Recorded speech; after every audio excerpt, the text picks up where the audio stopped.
Bismillahirrahmanirrahim. Assalamualaikum warahmatullahi wabarakatuh. Selamat pagi, salam sejahtera untuk kita semua. Yang terhormat Kepala SMK Negeri 3 Sukatani, Bapak Ujang Hambali, SPD, MNPD. Yang terhormat Bapak Ahmad Munawar, SPDI, selaku Ketua Pelaksana, serta siswa-siswi baru SMK Negeri 3 Sukatani yang saya cintai. Pertama-tama, marilah kita panjatkan puji dan syukur kehadirat Allah Subhanahu wa Ta'ala yang telah memberikan rahmat dan hidayahnya kepada kita semua, sehingga kita dapat berkumpul pada hari ini dalam acara pengenalan lingkungan sekolah tahun pelajaran 2021-2022. Materi selanjutnya yaitu tata tertib berlalu lintas dan anti narkoba oleh pihak kepolisian. Assalamualaikum warahmatullahi wabarakatuh. Selamat pagi yang terhormat kepada Kepala Sekolah SMK Negeri 3 Sukatani, para guru, pembimbing SMK Negeri 3 Sukatani yang saya hormati, para adik-adik, siswa-siswi SMK Negeri 3 Sukatani untuk pelajaran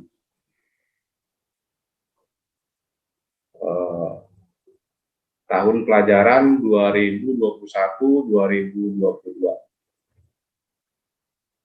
Pertama-tama, saya dari pihak kepolisian akan sedikit menjelaskan tentang tata tertib lalu lintas dan penjelasan tentang narkoba, kemudian bahaya dari mengkonsumsi narkoba. Dalam hal ini sesuai dengan undang-undang tentang lalu lintas, bahwa pengertian tata tertib dan lalu lintas dapat disimpulkan bahwa pengertian tata tertib yaitu adalah peraturan yang harus ditaati dan dilaksanakan sesuai dengan ketentuan yang berlaku pada saat berkendara atau mengemudikan kendaraan. Karena peraturan sangat penting dan berguna bagi pengguna atau yang di sekitarnya. Apa itu kendaraan? Kendaraan banyak jenisnya. Yang dikategorikan adalah kendaraan bermotor dan kendaraan tidak bermotor. Contoh halnya adalah kendaraan yang bermotor atau yang menggunakan atau yang biasa dan sering kita jumpai dan diketahui, yaitu kendaraan yang biasa digunakan atau yang terlihat sehari-hari, yaitu sepeda motor, kendaraan mobil umum, mobil bus, atau kendaraan-kendaraan yang menggunakan mesin dan roda. Kemudian ada kendaraan yang tidak menggunakan roda, yaitu menggunakan tenaga hewan atau tenaga yang lainnya, seperti delman atau yang digunakan untuk sebagai alat yang digunakan untuk menarik barang atau perpindahan dari suatu tempat ke tempat yang lain.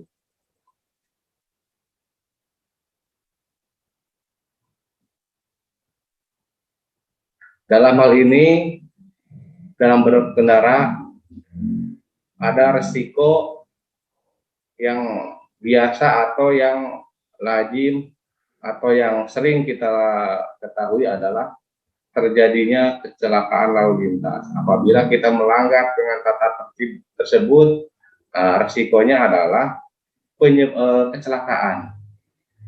Kecelakaan itu dapat terjadi biasanya banyak faktor-faktornya, yaitu faktor kesalahan manusia, faktor kondisi jalan, faktor alam, atau faktor kendaraan. atau juga faktor kendaraan yang kelebihan muatan. Faktor kesalahan manusia biasa atau sering terjadi yang kita ketahui adalah faktor di mana si pengendara adalah ngantuk. Di mana kondisi ngantuk adalah faktornya kelelahan atau faktor lain yang menyebabkan kendaraan tidak terkontrol dan menimbulkan kecelakaan. Kemudian faktor kondisi jalan. Dalam hal ini di sekitar lingkungan kita banyak ditemui faktor kondisi jalan yang kurang bagus atau berlubang yang menimbulkan konsentrasi, kemudian kondisi kendaraan akan menyebabkan sedikit masalah sehingga faktor tersebut dapat menyebabkan kecelakaan berlalu lintas. Di sini juga bisa disebabkan kecelakaan tersebut adalah faktor alam, di mana alam yang sering terjadi yaitu adalah kondisi hujan lebat atau hujan deras menimbulkan kondisi jalan licin atau kondisi pergerakan roda kendaraan yang menyebabkan licinnya atau rusaknya jalan. Bencana alam bisa angin atau bisa longsor yang menyebabkan jalan kendaraan atau kendaraan terpengaruh oleh keadaan tersebut. Kemudian ada juga faktor kendaraan. Masalah kendaraan ini sering sangat terjadi karena ditemukan bahwa kendaraan yang tidak layak atau yang tidak baik atau kondisinya kurang bagus itu dipaksakan untuk berjalan atau digunakan, sehingga dalam kondisi ini si pengendara tidak dapat mengontrol dan kendaraan tersebut banyak terjadi yaitu kurang pemeliharaan, sehingga pada saat digunakan mengalami kerusakan baik pada rem ataupun fungsi-fungsi dari mesin tersebut, sehingga pada saat terjadinya kendaraan berjalan menimbulkan kerusakan yang mengakibatkan kecelakaan. Kemudian faktor-faktor lainnya yaitu faktor kendaraan yang berkelebihan muatan.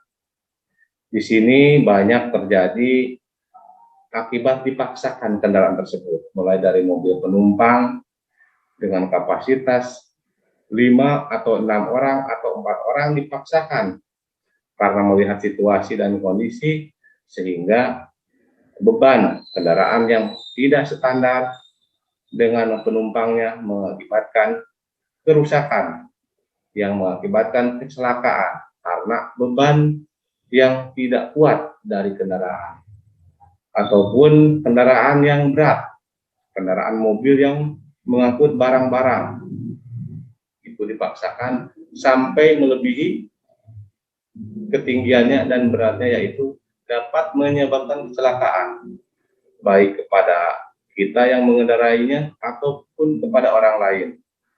Sebagai bahan informasi bahwa dalam hal kecelakaan itu banyak faktor-faktor yang menyebabkan atau yang mempengaruhi tentang kecelakaan tersebut. Kemudian pengenalan untuk SIM. Di sini SIM yang ada di Indonesia itu adalah disesuaikan dengan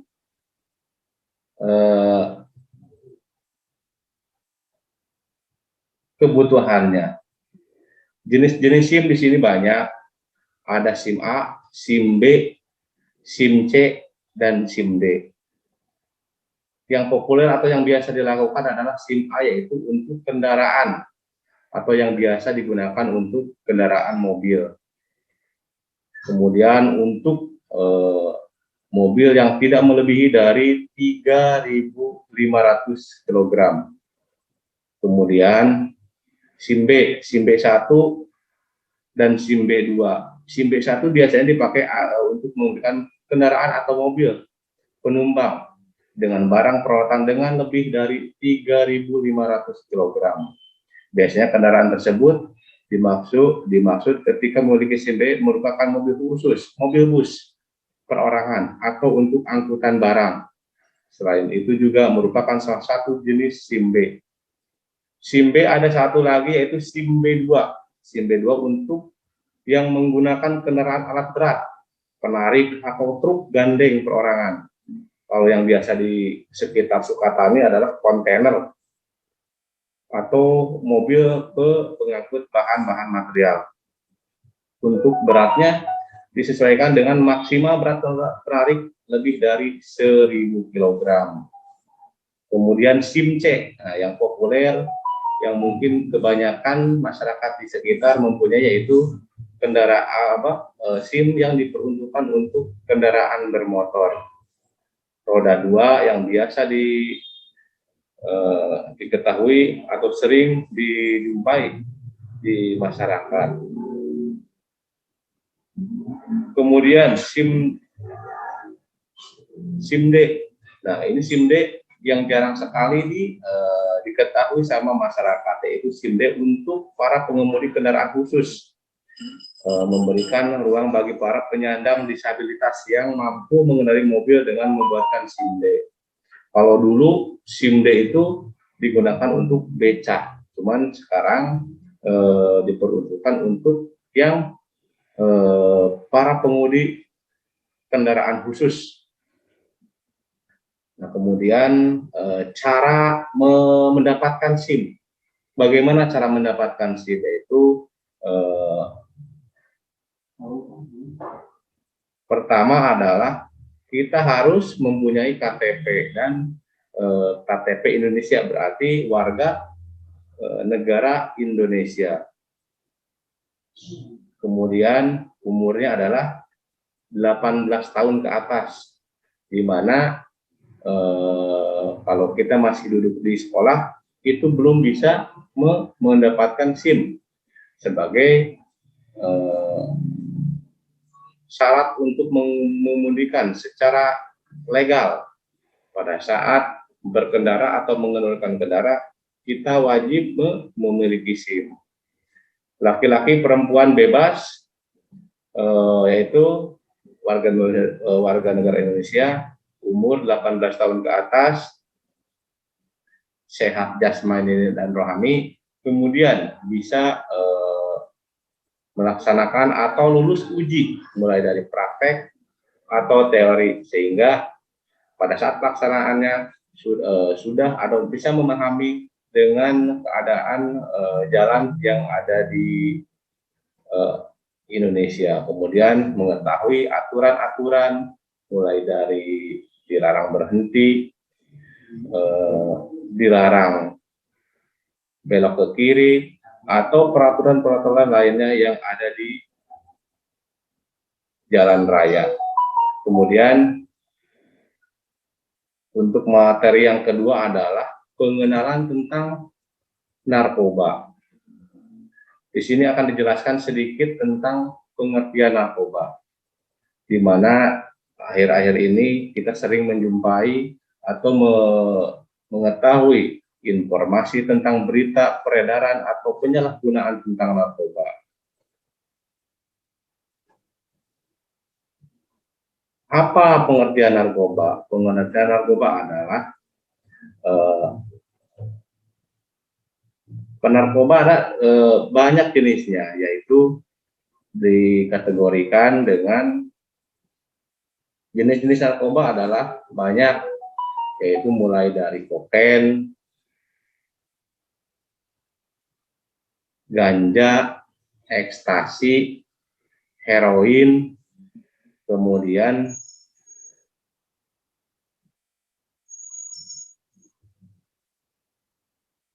ekstasi ya sudah dijelaskan. Kemudian apa sih narkoba? Kan gitu ya.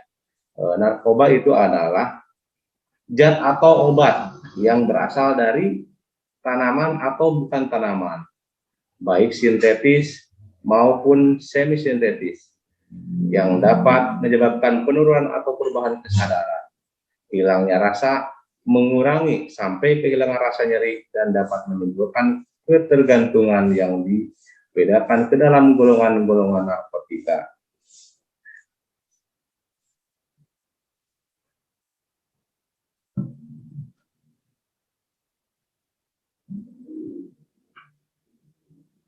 Narkoba itu sering kita jumpai atau mungkin sering kita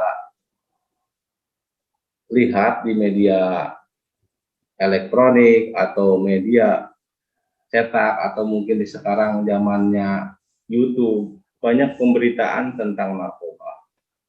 Apa pengertian, apa, bagaimana bentuknya, bagaimana efeknya, sehingga narkoba sangat dilarang di negara Indonesia. Untuk narkoba, penggunaan narkoba itu yang ciri-ciri. Apa sih ciri-ciri yang pengguna narkoba? Nanti kita bisa dipelajari atau mungkin dilihat di sekitar kita, yaitu tentang perubahan penampilan fisik seseorang. Mulai dari penampilan yang biasa atau mungkin segi pakaian, atau mungkin dulunya rapi sekarang rada berkurang, atau mungkin kurang rapi, atau mungkin acak-acakan lah kalau kita simpulkan. Kemudian kesulitan untuk menikmati berbagai aktivitas. Jadi dalam hal ini ya narkoba mengurangi energi emosional penggunanya, sehingga membuat pengguna narkoba kesulitan dalam menikmati aktivitas yang mulai dari bekerja, atau mungkin beribadah, atau mungkin melakukan hal-hal yang lain. Kemudian yang ketiga adalah suka berbohong atau memanipulasi. Dalam hal ini untuk mendapatkan barang tersebut, mungkin caranya berbohong atau menipu seseorang dengan cara apapun, dengan cara bagaimanapun. Tidak sedikit banyak orang yang memanfaatkan itu dengan mencuri atau dengan berbohong supaya mendapatkan uang, dan selanjutnya uang tersebut digunakan untuk membeli barang haram tersebut. Kemudian dari kondisi tubuh, itu yang pengguna narkoba itu adalah mudah sakit. Narkoba karena berpengaruh ke saraf otak, sehingga akan lebih mudah mengalami interaksi bakteri, pneumonia, pilek, flu, serangan alergi, atau serangan penyakit lainnya. Kemudian yang selanjutnya adalah ciri-ciri pengguna narkoba itu merasa malu dan bersalah. Seolah-olah kita banyak yang memperhatikan, banyak kita merasa salah, atau mungkin hanya perasaan saja, padahal orang lain tidak berprasangka buruk terhadap si pengguna atau yang memakai narkoba. Kemudian yang sering atau mungkin populer, yang sering terdengar, yaitu yang pengguna narkoba itu sakau, di mana sakau adalah pengguna narkoba tidak mendapatkan asupan narkotika. Inilah yang menjadi ciri-ciri pengguna narkoba yang paling utama, sehingga mudah dikenali sebagai orang yang mengkonsumsi narkoba. Sakau akan terlihat kesakitan karena tubuh biasa dimasuki atau mengkonsumsi narkoba. Jantungnya akan detak jantungnya makin cepat, atau sering mengalami serangan panik, seperti yang pernah diketahui yang di media sosial atau media elektronik itu sering menggigil atau lemas atau kram otot, sehingga menimbulkan kepanikan bagi si pengguna atau orang yang melihat situasi tersebut. Wah, ini adalah ciri-ciri dari pengguna narkoba. Kemudian selanjutnya itu adalah orangnya tidak bertanggung jawab dalam hal melakukan pekerjaan atau kegiatan sehari-hari. Orangnya diartikan yaitu tidak bertanggung jawab, sehingga dalam permasalahan apapun seolah biasa saja, padahal dituntut untuk bertanggung jawab. Kemudian hatinya suasana hatinya berubah-ubah. Tenang menjadi gelisah, gelisah menjadi tenang akibat dari pengaruh narkoba. Jadi banyak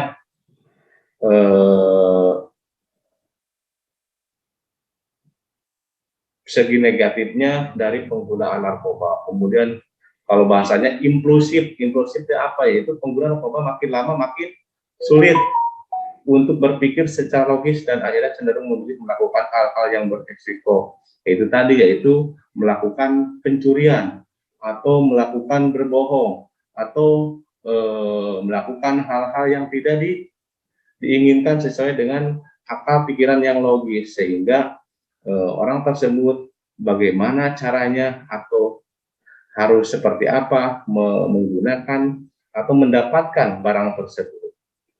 Mulai dari yang populer kita di sini adalah jenisnya adalah jenis ganja. Karena ganja ini adalah jenisnya adalah tanaman dengan cara pemakaian atau si penggunanya itu dibakar seperti rokok ya. Kemudian kalau sabu-sabu atau metamin yaitu jenis narkoba yang berbentuknya kristal atau putih atau seperti kristal atau terigu ya. Nah, kemudian itu disalahgunakan, cara dibakar atau diisap sehingga menimbulkan bahaya yang tadi sudah dijelaskan sedikit. Kemudian heroin, nah heroin itu bisa digunakan untuk medis atau bahasanya obat bius, cuma sesuai dengan dosis dan mungkin cara-caranya sesuai dengan ahli kedokteran. Mungkin dicampur lagi dengan bahan kimia apalagi kita belum paham sampai ke sana, cuman yang seperti dijelaskan bahwa heroin biasa digunakan untuk kegiatan medis, untuk operasi bedah atau operasi yang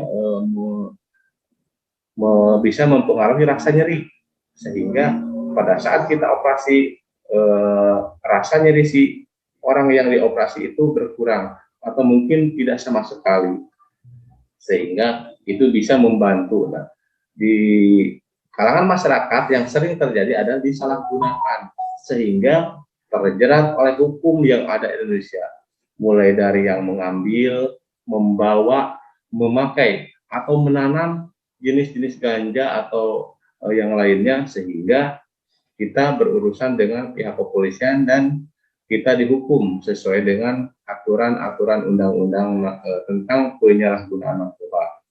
Dalam hal ini, pihak kepolisian menghimbau kepada adik-adik sekalian, siswa-siswi yang usianya masih muda, yang masa depannya masih jauh untuk menggapai cita-cita, jangan sekali-kali mencoba menggunakan atau mengkonsumsi dari bahan-bahan tersebut sehingga dapat menghancurkan masa depan adik-adik sekalian. Kemudian barangkali melihat atau mengetahui informasi tentang narkoba, sedikit banyaknya narkoba, nanti tolong sampaikan kepada siapa saja ya, atau mungkin kepada orang tua, kepada guru atau kepada pihak kepolisian untuk dilakukan proses, karena peredaran narkoba itu sangat berbahaya bagi lingkungan, bagi kita semua, untuk menciptakan suasana yang aman dan kondusif, serta kita lebih fokus ke dalam menjalankan kehidupan sehari-hari tanpa narkoba. Demikian sedikit banyaknya penjelasan, kurang dan lebihnya mohon maaf. Assalamualaikum warahmatullahi wabarakatuh.